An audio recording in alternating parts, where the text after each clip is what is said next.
Alright, what's up guys? New deck profile today. We are doing Gaia the Fierce Knight, one of probably the best, aesthetically, the best monster used by Yugi Moto. Absolutely amazing looking card. It's got a new fusion monster, it's got a whole new life. You basically don't use much of any of the old Gaia the Fierce Knight cards. It hasn't gotten support in a really long time. But let's get started. We are using, right off the bat, 3 copies of Artillery Catapult Turtle. Awesome card. Basically, you contribute any monster and special summon a Gaia the Fierce Knight or a level 5 dragon from your hand or deck, which is really useful. I don't really mind that this card can be like Ash Blossom. I don't think it's that big of a deal because you have other ways to special summon your Gaia monsters, so this isn't really that big of an L if it doesn't go through. And yeah, just all around, I think it's a pretty good card. I mean, you can't cut it, but, you know, live your life, do whatever you want. 3 copies of Curse of the Dragon, the Cursed Dragon, the greatest text of all time. But basically, this card, on normal or special summon, allows you to search any spell or trap card that has Gaia the Fierce Knight in the name, or Gaia the Dragon Champion in the name, which is really good, because it can search some of the ancient cards that are incredibly good, in addition to some of the newer support cards. So either way, it basically searches a large swath of the archetype, but more than anything, it searches the fusion spell, which you need to OTK. On top of that, you can banish this from the graveyard, and basically any monster that has a lower attack than your Gaia the Dragon Champion, its effects are negated. So that's also really good, because then it's like Dark Ruler no more, but you don't have to give the damage that you would have done. Next, we play 3 copies of Gaia the Magical Knight. This is again another new one. Basically, if your opponent controls no monsters, or a monster has 2300 or more attack, which one of those two things is more than likely going to happen. If they don't have that, then you're going to OTK them anyway. So basically, if you control at least, if they control more monsters, then you normal summon this for free. On top of that, when this card is normal or special summon, you can special summon a dragon, level 5 dragon, from your hand or graveyard, which is of course going to be the one we just used, which is the Curse of Dragon. Either way, pretty awesome there. And then we play 3 copies of Gaia the Fierce Knight of Origin. Always counts as 2 tribute for a Gaia monster, which is good enough. But then secondly, this card, when it's you can discard a level 5 or higher monster from your hand to special summon this for free, which is already additionally really good, because it just drops a monster on board without giving up a normal summon. But most importantly, you can banish this card from your graveyard, and then any monster that doesn't have the same original attack, like if it has a different attack than its original attack, you can change it back to its original attack, which seems like a crappy effect, but it's actually not crappy, because the Gaia the Magical Knight, the fusion monster, the new Gaia the Dragon Champion retrain, it basically drops its own attack to pop cards, so you can just restore its own attack. But it's also good against random decks, like it's good against Warlord Savage Dragon. You bait their negate and then you drop their attack back to 3000 that it's originally at, so it's pretty good for that.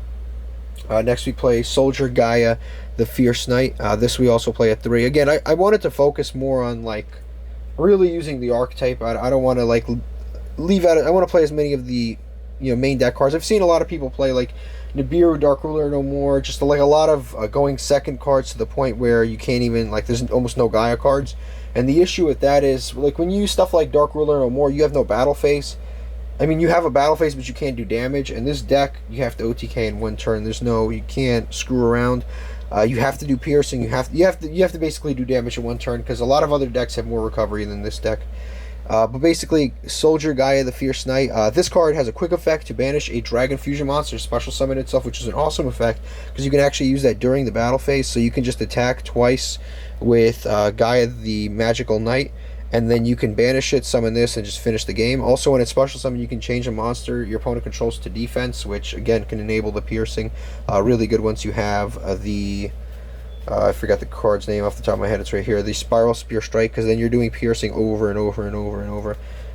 So that card's really good. And then on top of that, you contribute this card in order to search any level 7 or higher warrior. That's any level 7 or higher warrior. This card would actually be interesting in Lair of Darkness because it's just, there's so much tributing going on. It's almost terrifying to even think about. And next we play 3 copies of Nibiru. Nibiru is really good. It's better than other hand traps in this particular deck. And I don't even really like this card because I think it's in a lot of ways unfair. But I think it's really good in this deck because you can summon a 0 defense token. Like if they have a lot of link plays going on, they have virtually nothing but link monsters. You can actually summon a Nibiru with 0 defense. They're going to close off their turn. Next turn, you just summon a Gaia the Fierce Knight, attack twice with 5200 attack, double piercing, and it's over. Like it's done. There's no more to go. So that is definitely, it's a lot better than playing Dark Ruler No More. That's for sure, because you get to keep your battle phase, you get to attack, you get to do all the normal stuff. And if you do give them a big token, you can just pop the token with the Gaia the Magical Knight. So it's no big deal. Next we play for the field spells. Very important. 3 copies of the all-new field spell, Galloping Gaia. Very important. So this card basically allows you, first of all, it has a continuous effect, which is just absolutely broken, which is that during the battle phase, your opponent can't activate anything. They cannot activate any effects whatsoever. It's we were discussing that just a little while ago, but like Boral Sword does nothing in the battle phase. Any of the Borals. And yeah, any of the Borals basically cannot do anything about your Gaia monsters. Like, they cannot out your Gaia monster. If, like, your Gaia monster's 5200 attack, they cannot out it with any of the Boral monsters because they all have battle phase effects. But on top of that, and a lot of your opponents might not even know that first line exists, so they may just attack into it like a moron, and then they lose their monster. So that effect is really good. And just various other battle phase effects. Yeah, one of the biggest ones, like let's say they force you to go first because they know that you have a going second deck, and they go, okay, enter battle phase, end battle phase, evenly matched. They can't even evenly match you because this doesn't allow cards to activate in the battle phase, and the end of the battle phase is technically still the battle phase, so then you can't even evenly matched, which is really, really good. But yeah, this card is insane. So that's enough about the first effect. It's still very abusable, but let's get to the more important effect, which is if you have a Gaia the Fierce Knight monster in your hand, you can reveal and then search a level 5 or higher dragon, which is really, really good because it adds so much consistency to the deck.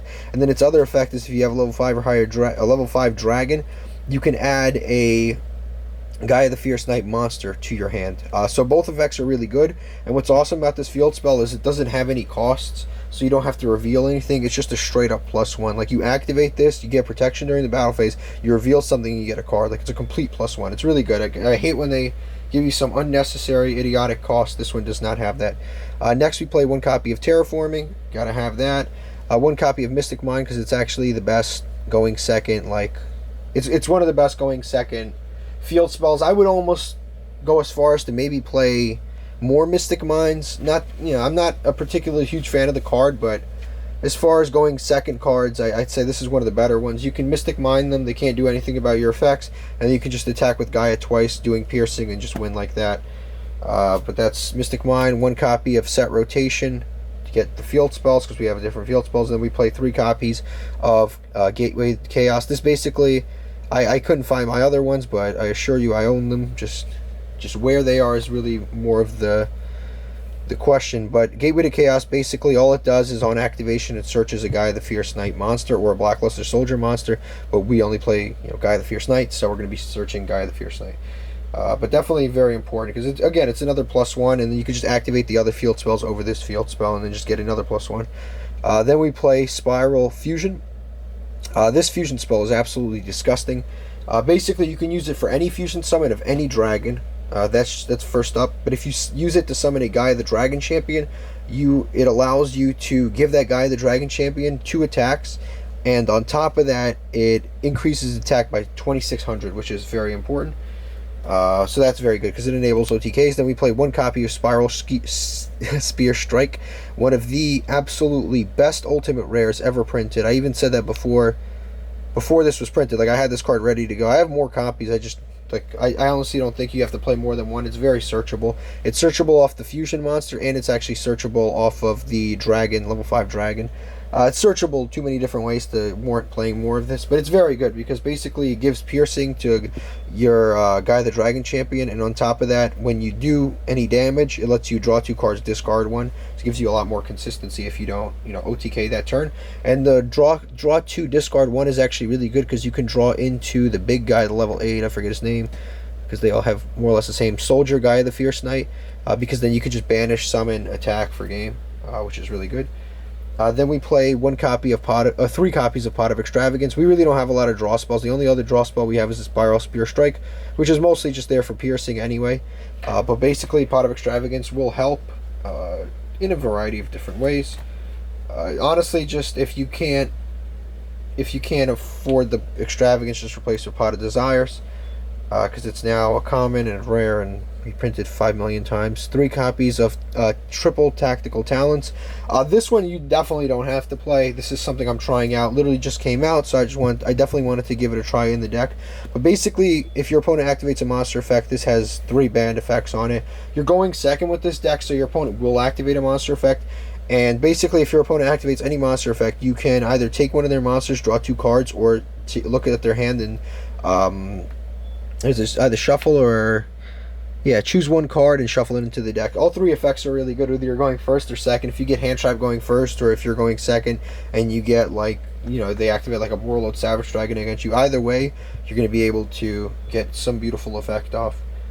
Then we've got 2 copies of Forbidden Droplets, 2 copies of Forbidden Droplets. Basically, again, this is one of those going second consistency cards. I'm just trying. You can always just replace these with cheaper going second cards. You can replace these with Evenly Matched or Dark Ruler No More, or just Kaijus. You just replace them with Kaiju. You don't even have to play these. But yeah, Forbidden Droplets is just something I'm trying out. Then we play 1 copy with my favorite card of all time, Reasoning, one of the greatest cards ever printed. Basically, every single card in this entire deck is a different level. Your opponent will never guess it. You get to special summon a free monster, and then you can go off from there. It's really good. And then basically, having all of these monsters, they all activate on normal or special summon. So you're going to use Reasoning to summon a monster, and then you're going to get to search or do some sort of... You're going to do something. You're going to go +1, and they'll literally never guess the level. And then we play 1 copy of Spiral Reborn. This is just for options, just in case we go first. This card is actually really good. It lets you reborn any dragon whatsoever, but if you special any dragon that's level 7 or lower, but actually if you reborn the Gaia the Dragon Champion, it can't be destroyed by battle or card effect, or it can't be targeted by card effects. It cannot be destroyed by card effects, which is really cool. It gives basically protection for the card. Now let's go to the extra deck. The extra deck doesn't matter too much outside of the new card, but because obviously we're playing Extravagance, we don't care enough about it. But basically, we play 3 copies of the all-new Gaia the Magical Knight. This card is really, really good. When it destroys an opponent's monster by battle, it gets a really cool effect. But basically, this card allows you to drop its attack by 2600, and then you get to pop a card. And on top of that, when this card destroys an opponent's monster by battle, it makes it the monster gains 2600 attack, which is also really cool. So there's a few different synergy cards here.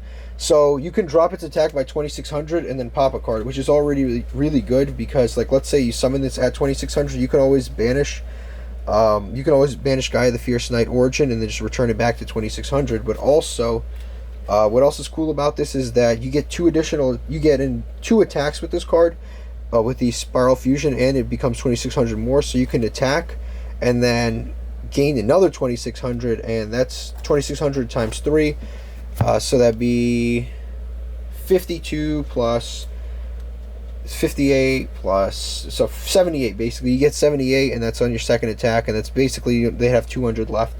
But yeah, it's really, really cool. You gain tons of attacks whenever you attack, and on top of that, with all the in combination with all the other cards, this card is just that much better. Next we play this next card, Sky Galloping Gaia the Dragon Champion. This is an older one. Basically, on summon, this allows you to search the Spiral Spear Strike, which is really good, and then you can just continue your combos, because you can banish this and do other stuff, and you can actually fuse into various other things. But yeah, you play 3 of these. You don't actually go into them as much as you probably could, But definitely an interesting card. Definitely an interesting card. Then we play 2, maybe even 3 Predaplan Verde Anaconda. I have no idea where that other one went. Literally just went missing. Oh, you found it? Yeah. Oh, shoot. Where'd you find it? It was under this. It was under there. Oh, okay. Yeah. See, when I say I can't find these cards, I'm being serious, guys. I really can't find them. 3 copies of Predaplan Verde Anaconda. Just to make sure that we don't banish it off of the Pot of Extravagance. We definitely want to go into that as much as possible, because you can always use Spiral Fusion by just sending it and then using the targets from your hand. And then the rest of the extra deck, I'm not even going to lie to you, it's a bunch of BS I never go into, but, you know, Mech Knight Crusader Avermax, Borreload, Appaloosa, Nightmare Phoenix, probably actually one you should play, IP Masquerina, and Nightmare Unicorn, again, probably one you should play.